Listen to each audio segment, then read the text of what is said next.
shabby smattering of dwellings. He didn't bother going into the cantina, just peeked in the windows. The fat owner, also his own bartender, was polishing unwashed glasses behind the counter, while the usual hombre seated in one corner was smoking a cigarette of his own making and playing fancy guitar, while a girl twirly danced and tried to attract customers. She was one of the fallen angels who worked on the second floor of the two-story cantina.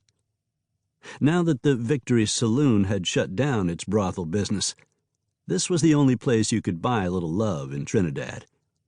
The señorita wasn't getting any real interest from the mix of town people and cowboys mingling with a few local Mexicanos. That's how cold and quiet this night was. As he walked along, checking the doors of Trinidad's various storefronts, Harris Mercantile, Davis Apothecary, Mathers & Son Hardware, with all but the Victory Saloon closed for business at this hour, Tully was thinking how it was too bad this snowfall, light as it was, hadn't arrived in time for an old-fashioned Christmas. How nice that would have been for the kiddies. Toy soldiers for the boys and pretty dollies for the girls. A tree inside with glass ornaments and tiny candles burning. Years ago, before his wife died of the yellow fever, when he hadn't yet left his now motherless daughter with her aunt and lit out, looking for gold and silver that he never quite found, Jonathan P. Tully had lived a normal life that included such things as Christmas, right down to a little pine tree taken indoors and all decked out.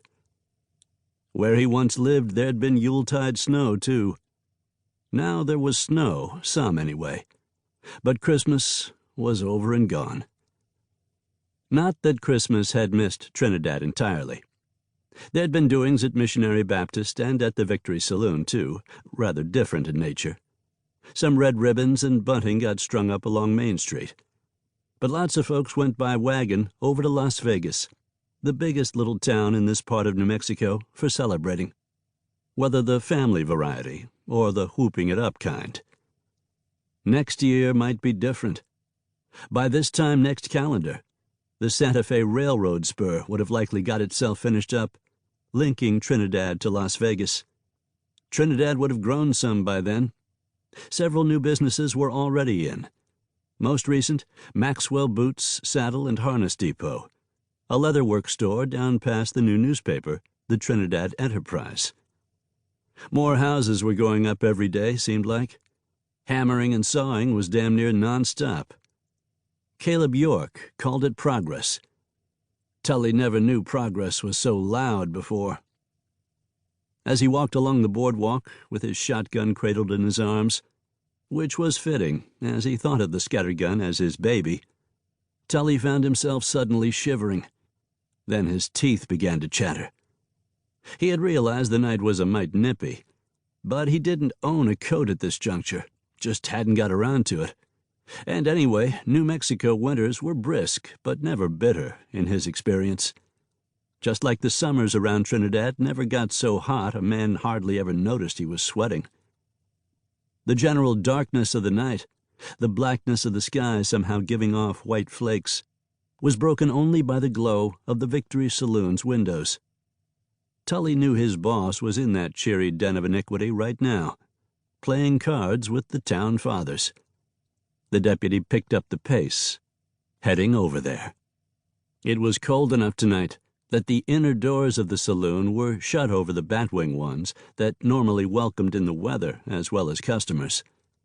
Tully got himself through this barrier and into the town's lone waterhole, though before long, as Trinidad's population increased from 300-some to who knew how many, that would likely change. As for the Victory, what with so many ranches around and thirsty wayfarers passing through, few small-town slop shops had more to offer. The ceilings were high-embossed tin with kerosene chandeliers. The walls fancy gold and black brocade, decorated by saddles and spurs, hung up like trophies. The oak bar went on forever, with white-shirt, black bow-tie bartenders ready to slake your thirst from a row of bourbon and rye bottles, imported all the way from Denver. As for Tully, he was reformed of such temptation. He came in